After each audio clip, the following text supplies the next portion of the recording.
Okay, so welcome everybody who's tuning in to look at this. Thank you for being interested in Flip Scene Studios. So this is just something I started, and I just think it's really cool. I've always appreciated, doing action figure photography, and it has many purposes. Whether you're just trying to kind of show off your new figures, customs, or whatever you may have. It's also good if you just want to if you're selling your figures online, maybe you're someone who sells a lot of figures and you just want them to look cool. So this is a great option. These flip scene studio books are just, multiple backgrounds to kind of put your character in a world. But here, I'll jump right into it. So over here, you'll see I have some little, let me hide this picture real quick here. Sorry. So you'll notice this is kind of a bunch of crazy chaos, right? These are a bunch of little backgrounds I've created, like special effects. Very simple to make. I'll do a video on how to make these super easy. But you can have these kind of preset up. It'll make it go a lot faster.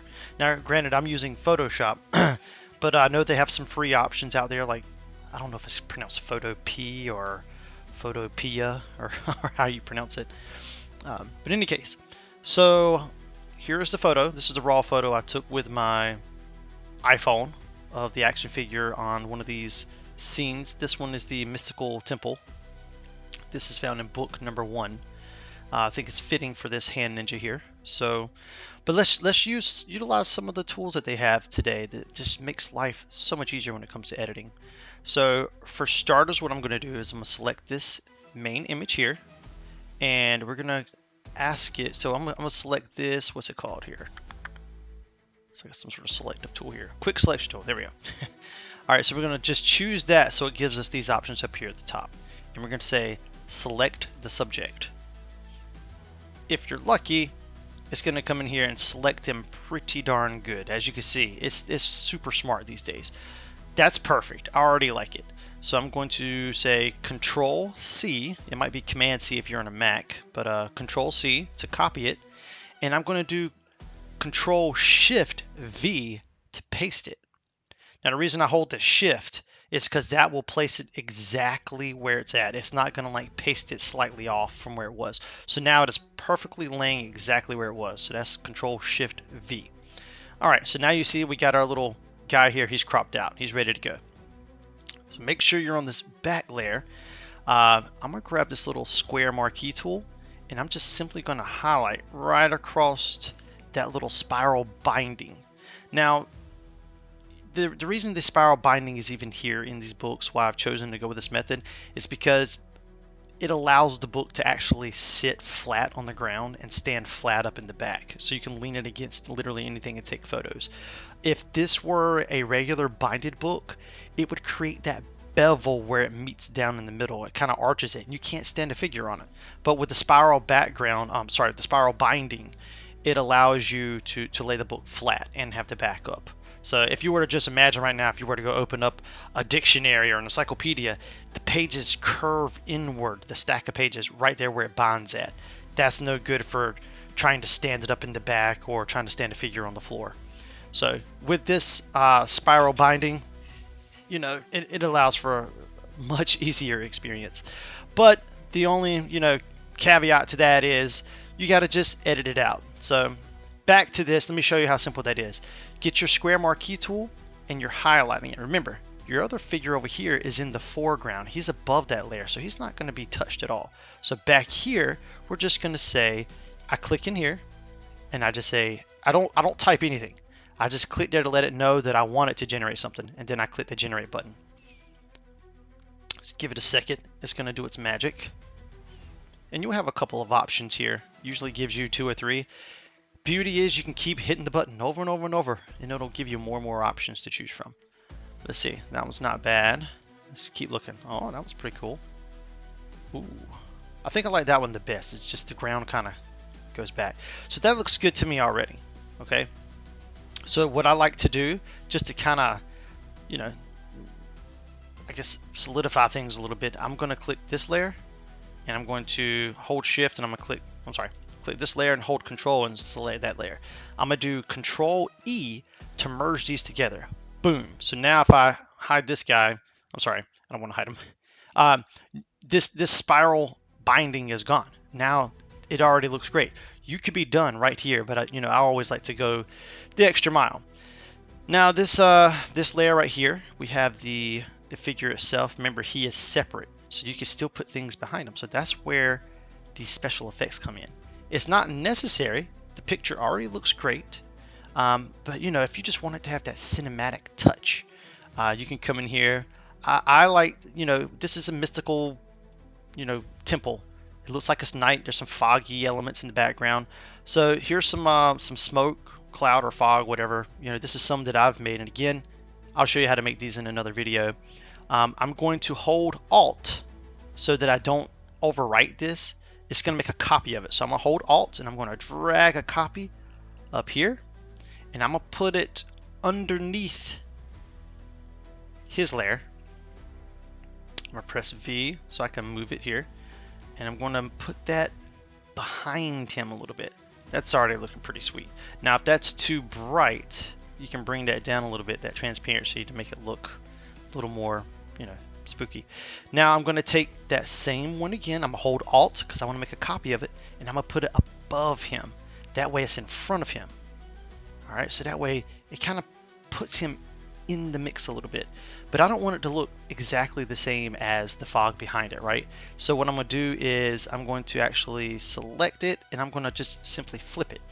All right, so that way the smoke looks like it's going in different directions, or the fog in this case.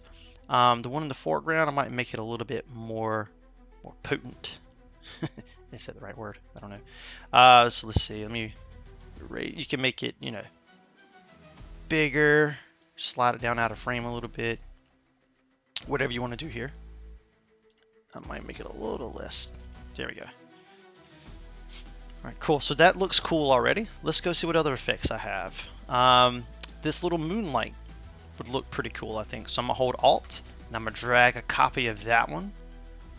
And I want this to be... I think I'm going to let it be on top of him.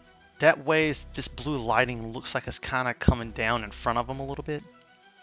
And if you like the blue, that's great. That's fine. But here's the beauty of it.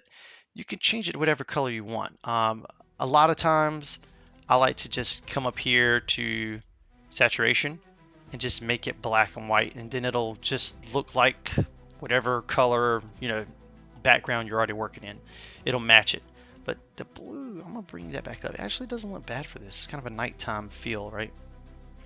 So already, I think we're good. It just depends on how greedy we want to get with it. Like the sun rays here, right?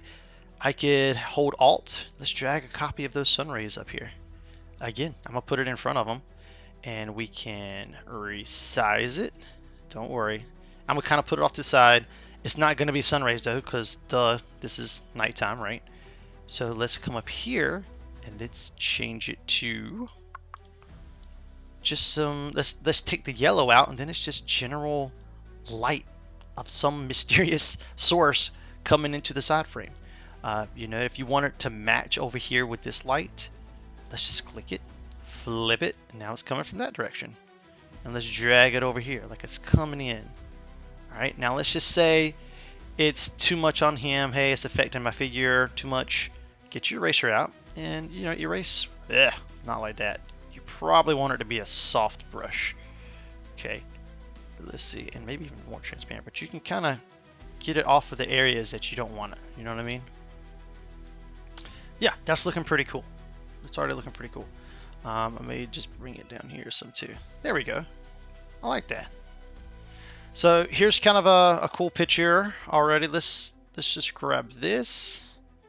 So now if you kind of like the look, you're done adding special effects, you like the general color of things, so basically let's click the top layer that's active, and you're going to hold shift and click the last one that you want. It's going to highlight everything in between when you hold shift. If you do control, it's just going to highlight things individually. But if you just click the top one and hold shift and click the bottom, it'll do everything in between. So in this case, I'm going to go ahead and merge all of that again with the Control E. Bam. So now we got everything in one little shot here. Okay.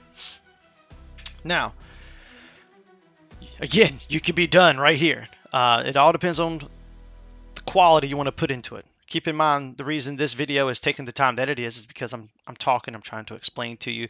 But when I'm really sitting down and going through these, I could spit these out in like, I don't know, 3 minutes. You know, you could have a one with special effects and everything. You could just take it from a raw photo to something really cool, something for people to talk about and comment on when you're posting out there in social media. Okay, so this looks good, but I like to go in and do a little further. So you're going to click this layer. You're going to come up here to adjustments, for example. Here's some presets, which I'm totally fine with. There's one called Creative. This is a dark fade. I like the dark fade. I know that it does a little too much, but that's fine because we can reduce that. But watch, I'm gonna click dark fade. So now here's what we got. So I'm gonna go, it adds all of this for you here. I'm gonna go to that top one. This is like the mother folder here of that effect.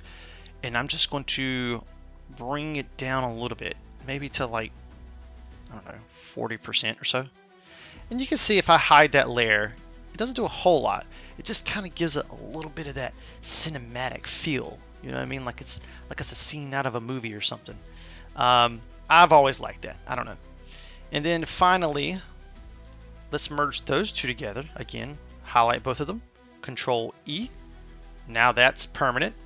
And now I like to come up here to, let's go to these single adjustments.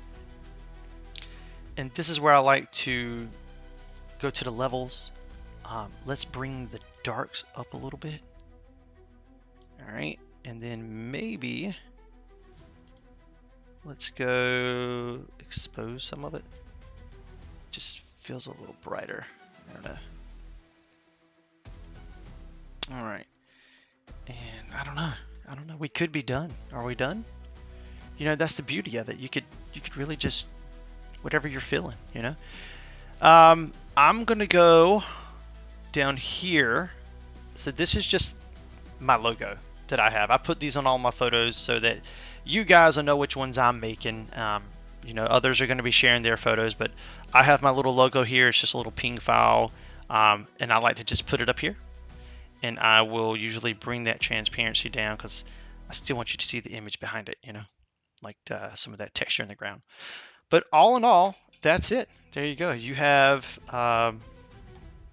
this photo. I think it looks pretty cool. You know, hang tight for one more second. Let me go back. I just want to see a before and after of where we started and where we ended here. I think I have it here. Sorry, I have dual monitors. I'm looking for my file. All right, here it is. I'm gonna drag that in here. Yeah. So here's where we started, and here's where we ended. Bam. So again, like I say, they actually look great already, but with a little bit of editing, you can really just make it feel like you took a picture of a scene of a movie or something. So, but yeah, that's it. Hope you enjoy. Hope you learned a little something, and I'll continue to make these. I think if you watch a few of them, you'll catch on real quick. And again, as far as these special effects goes, I'll try to make a video on how I create these.